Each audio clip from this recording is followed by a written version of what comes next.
The Canadian government is introducing legislation now that will legalise marijuana next year. If passed by Parliament, Canada will become just the second country after Uruguay to legalise the drug as a consumer product.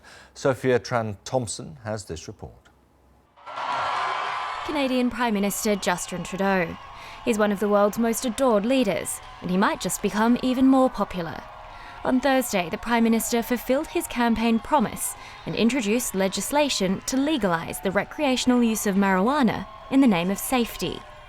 If your objective is to protect public health and safety and keep cannabis out of the hands of minors and stop the flow of illegal profits to organized crime, then the law as it stands today has been an abject failure.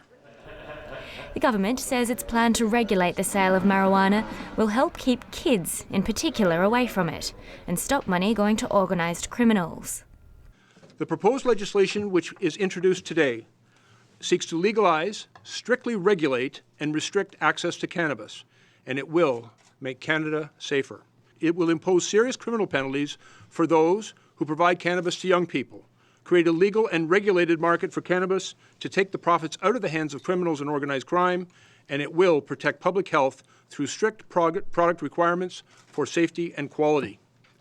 The legislation would set the minimum legal age for use and purchase at 18, though individual provinces would be able to raise the age. Canadians will be allowed to grow up to 4 plants per household and possess the equivalent of up to 30 grams of dried marijuana. There will be new, tougher penalties for selling to minors and harsher punishment for those using cannabis and driving. And as for crossing the US border after smoking pot, well, there are still some areas which need ironing out. Every sovereign country has the ability at the border to make those decisions for themselves. The plan is to have all the rules sorted out before July 2018, just in time for Canada Day. Sophia Tran-Thomson, BBC News.